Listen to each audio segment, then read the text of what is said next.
mace tana al'ada ta ɗauke ana ganewa ta hanyar fitar farin ruwa to sai bayan an yi wanka ake ganin sa to kafin a yi ni ko yaushe sai bayan na yi wanka nake ganin sa dan Allah a taimaka a bani amsa in kin karanta ko yaushe sai bayan ta yi wanka sannan ita take ganin farin ruwan ba to tambayar ta ce wata iri in dai kana gani irin bayan kwana biyu ina ganin kawai ta samu maganin sanyi ta sha.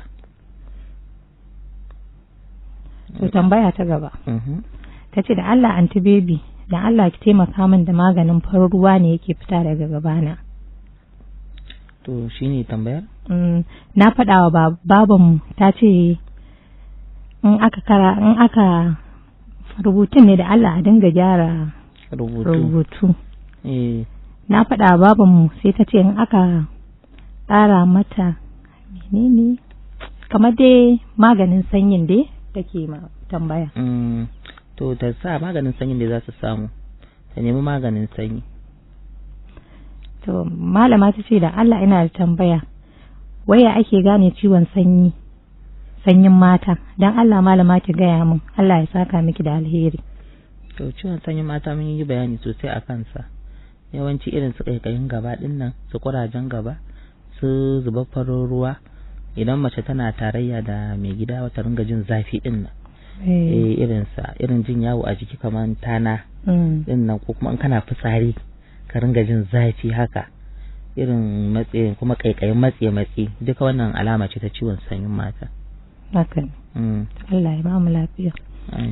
Ta ce wannan assalamu alaikum malama ina da matsala Allah ne magani amma komai yana da sila malama yau wata na ɗaya da yin aure kafin aure na ina da matsalar infection amma ban taba tsallake wata ban yi period ba sai yanzu da ne aure kuma ban daina ganin farin ruwa ba da kaikayi da kuraje kuma rabona da al'ada tun ina gida wata ɗaya da kwanaki shine nake tunanin ciki ne mun gwada a gida ya nuna akwai ciki amma yau mun je asibiti sun ce infection ne dan Allah malama ki bani shawara.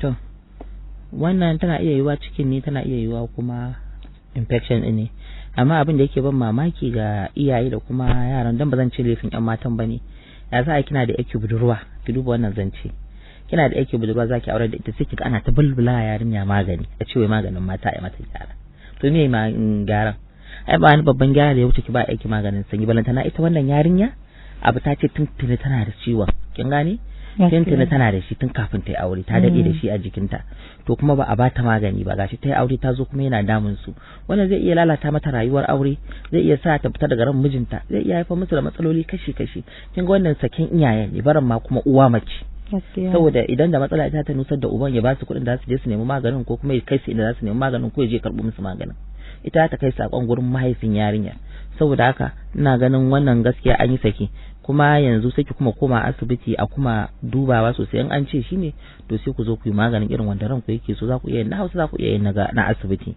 na gargajiya duk wanda kuka ga ya ku kwanta muku a rai Allah ya sauke. Amin. Salam malama ina da miji yana da ciwon sanyi baya son shan magani idan nayi masa magana sai ya ce zai nema dan Allah malama ki ba maza shawara.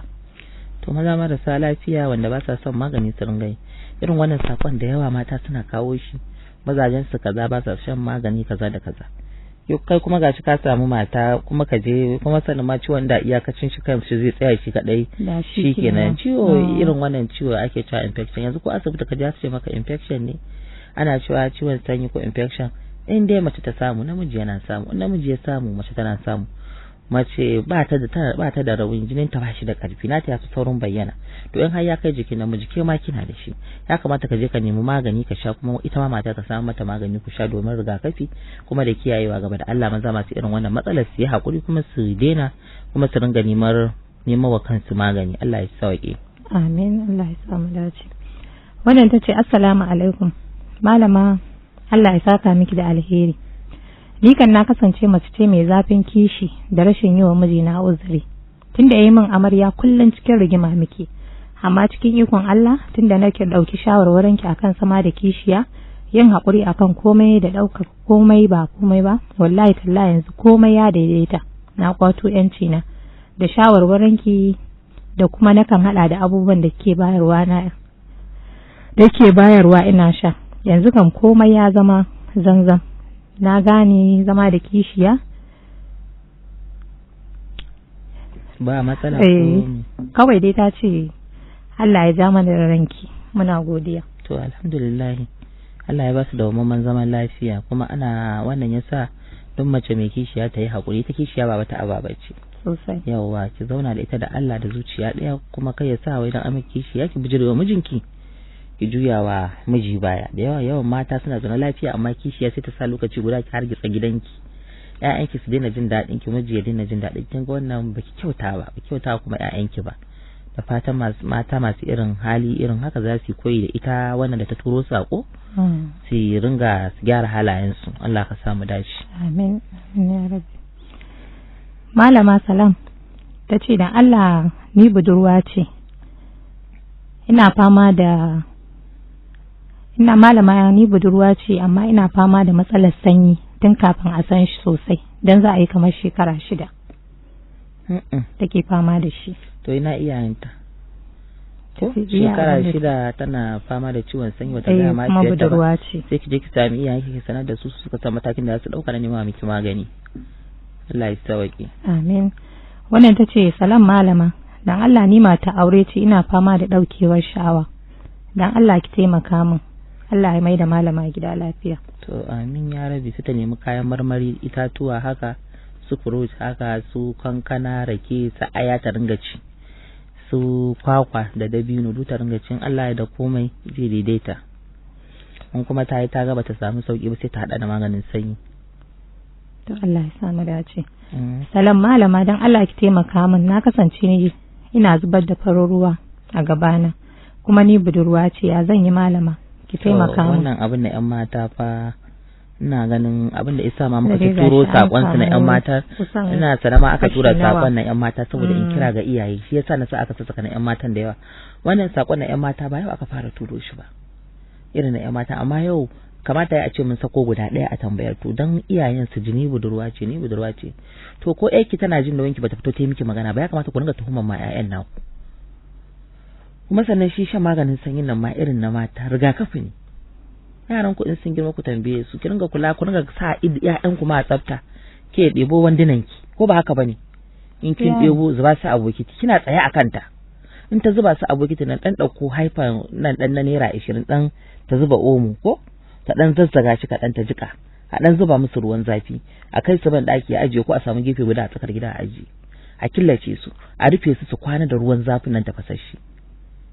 A yi musu haka, idan aka yi musu haka suka kwana, a wanke da safe kice ta wanke su da kanta, ta wanke abinda ta dirje, a zubar a sa ruwa mai kyau a daure, a kuma daurewa ta zo ta shanya su a rana.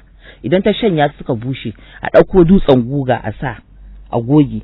Idan kuma yarinyar ki ma kuna da hali duk wata 3 ko duk wata 6 ki ringa canja ƴaƴanki wanduna da take yarki budurwa wanduna da ke sakawa. Yanzu ina wannan sakon da ake ta karantawa ne yau din nan da aka tuturo, ina sanar da aka tashi tashiwa aka tashi da su. Ba zai gagara ba dai canja kwana. Ai kin san yanayin rayuwan ba rashin gagara, a rayuwar akwai wanda ana ta abin da za a ci. Kin gane? Ana ta abin da za a ci, zancen sa wando fanti ba zai yiwu ba. To idan ba zai yiwu ba ga hanyar da zaki. Dudu ba ta kashe naira 100 ba, a killace mata wandan nata, kuma ki zauna da ita ki ringa karanta mata kaman karatu. In kin je ban ɗakin makaranta ga yanda zaki, duk mun nuna mun kuma mun koya yanda zaki tsaftace jikinki, ki yi kaza ki yi kaza ki yi kaza, duk ki nuna mata. Ki ringa kula, ba ko ina ki je ki shiga ki ringa bude jiki kina tsugunawa kina yin fitsari ba. Kin ga cutar nan idan ka dauke shi lalata rayuwa yake har a gidan auren ki. Ya kamata ki kaza, ya kamata ki kaza, ki ringa gaya wa yarinyar ki. Amma sai gashi abin tausayi yake ba na gani, saboda ƴaƴan ne suke turowa ƴaƴa matan, su suke aikowa suke neman wa kansu magani. Yanzu wanda mai shekara 6 da Allah da Annabi mai shekara 6 gashi ita ta turo sakon da kanta, ita ta turo sakon ta ce gashi ita shekara ta 6 da ciwon sanyi, ina mahaifiyarta. Yanzu haka rayuwar za a zauna kenan. Ya kamata iyaye su ringa sa ido akan ƴaƴansu. Ku kuma ba ku da amine, mun yi wannan program din akan kusancin uwa da ƴa. Mun yi shi. Ke kuma ki sani da kika turo min sako baki da wata makusanciya da ta wuce mahaifiyarki. Ya kamata a ce mahaifiyarki ce ta turo take neman miki magani, mu ba ta a gaya mata abin da za ta yi miki. Bai kamata a ce ki ma za ki turo shi da kanki ba. Ki je to ni fa umma kaza, kin ga kaza ne, ko kuma kaikayi nake ji. ba wani hijabi da zai kasance a ce tsakanin ke da mahaifiyarki a ce akwai hijabi. Ya kamata a ce duk wata damuwa ki da wani abin da yake damu ki da wata larura ki duk duniya ba da zaki je gurin ta in har kina gaban ta ba aure da ke akai ba gurin wacce zaki je ki kusanta ki je ki ga damuwa ki irin mahaifiyarki. Su kuma wasu iyayen matsalar su sai su ringa kunya barin ƴaƴan idan na fara ne. Da haka ake samun duk cutar ta shiga ciki kuma idan aka zo aka yi auren aka samun zaman lafiya saboda an kai yarinya ɗakin miji da larura. Gaskiya ne. Shikenan sai a ringa kuma matsala ta samu miji ya fara wulakanci shikenan da Allah annabi iyaye da Allah ya kamata a kula da tarbiyyar yaran nan kuma a kula da lafiyar jikin su. Na ga sakon ne yayi yawa da Allah a kula a san yadda za a ringa yi ki je ki ga mahaifiyarki ita kuma sai ta san yadda za ta nemi miki maganin sanyi. Allah ya sauki. Amin. Yawwa. Wannan ta ce salam dan Allah malama shayarwa tana daukewar sha'awa ne? Ba ta daukewa amma idan mace tana shayar da nono kin ga wani nauyi ne a kanta da Allah ya dora mata. Saboda haka tana buƙatar cin abinci mai kyau da zai gina mata jiki domin ya dinga sauka mata da ruwan nonon da zai sha. Amma idan aka samu da irin masu kwarzaban nan masu tsotso ki kuma ba na abu ke samu kike ci ba yawanci baki da nutsuwa ko kuma kina shayarwa kuma sannan baki da nutsuwa ta wajen mijin ko kina da wata damuwa a zuciyarki. Kin gane? Idan har tana da wata damuwa boyayyar damuwa a zuciyarta ko rashin cikakken abinci ko dai wani abu da yake damunta zai iya sawa ta rasa jin daɗin ko ta daina jin sha'awa. Okay. Yawwa. To muna sauraron ki. To amincin Allah ya tabbata a gare ki malama. Dan Allah wani farin ruwa ne yake fitowa daga gabana. Kamar kitse. Dan Allah a bani shawara. A tashi lafiya daga Mariya Umar. To wannan maganin sanyin da za a samu.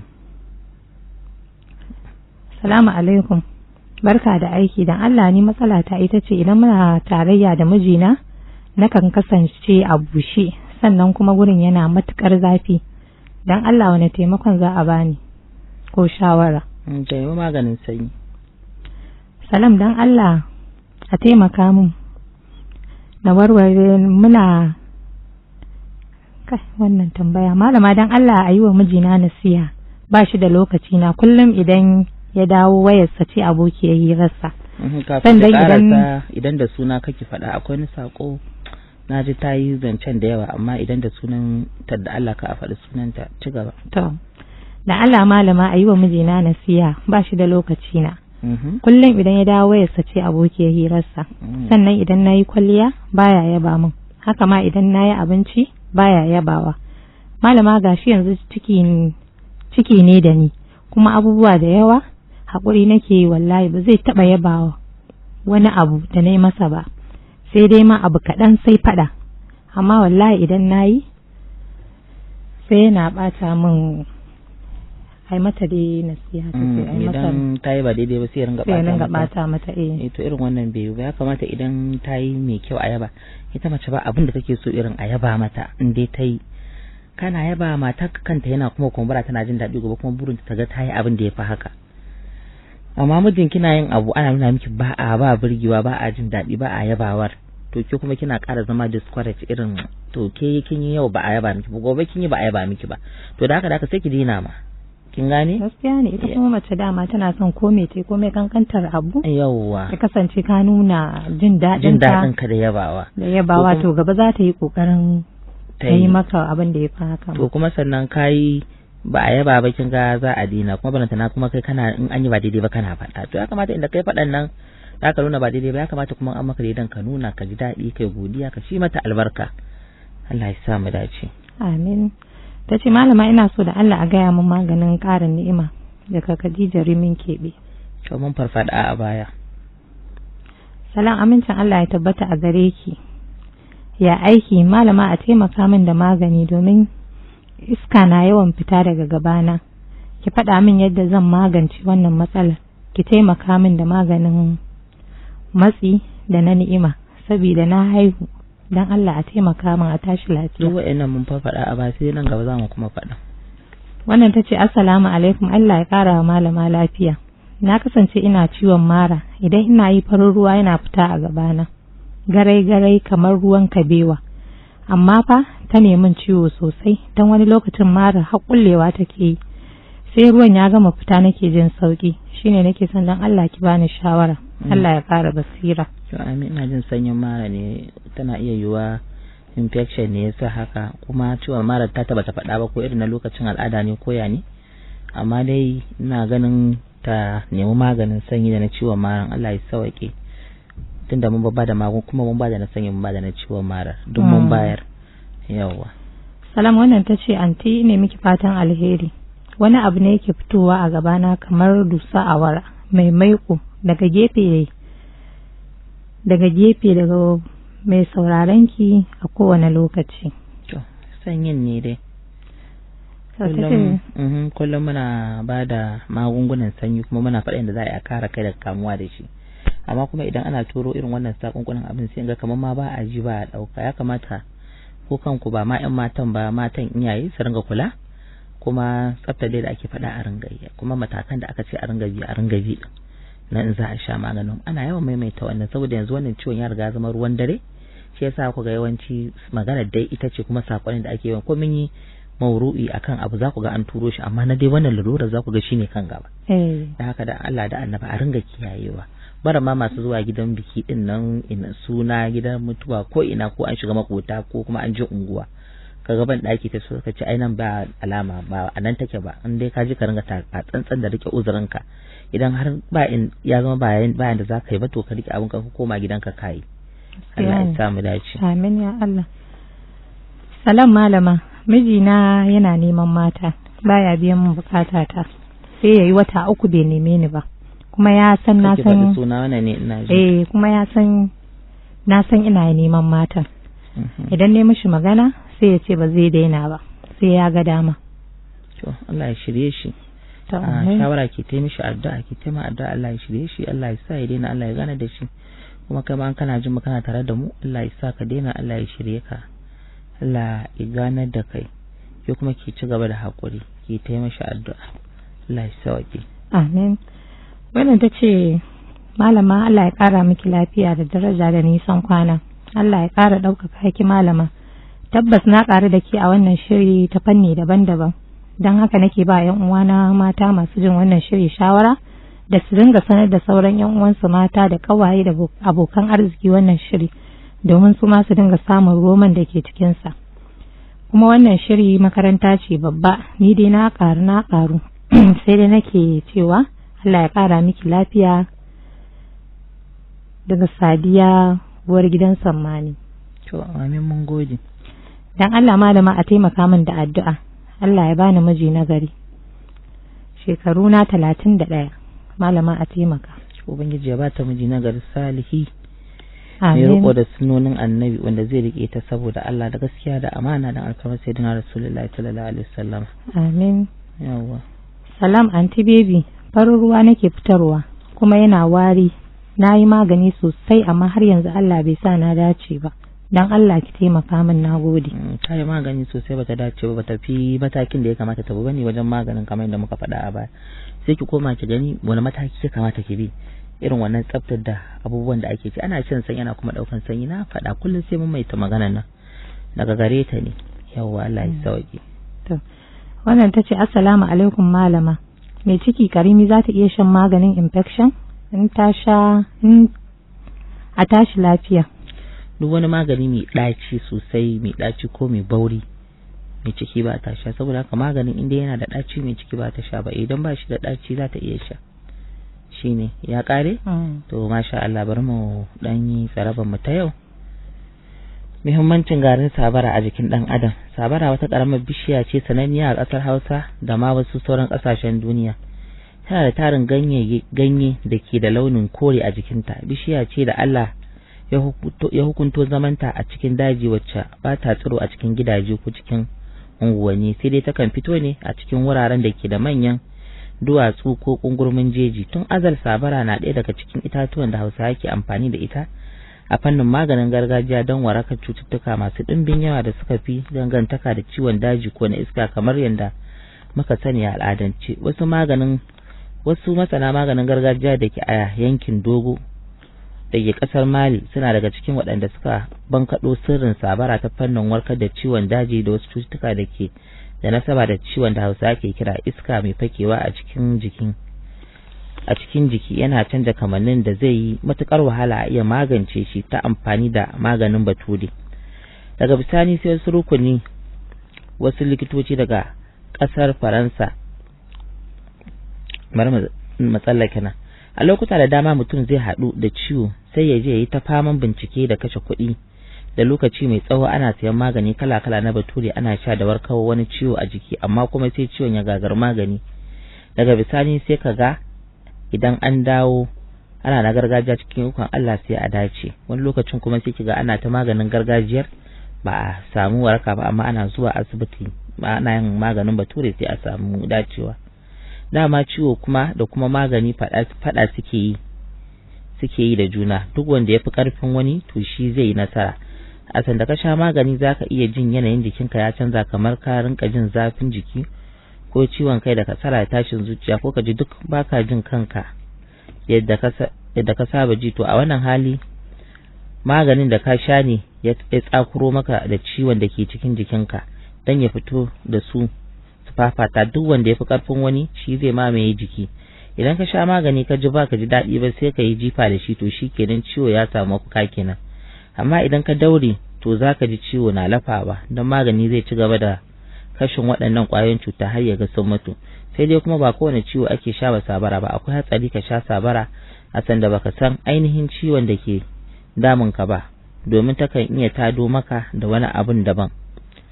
Ga kaɗan daga cikin amfanin sabara a jikin ɗan adam. A ƙasar Hausa mata sukan yi amfani da ganyen sabara a sanda suka haihu, inda suke rike ganyenta su yi kunun gero suna sha don ƙara yawan ruwan nono da kuma inganta lafiyar ciki. Ana amfani da garin ganyen sabara don warkar da ciwon daji, wato kansa a turanci. Ganyen sabara na maganin kumburin jiki da ƙaiƙayin jiki.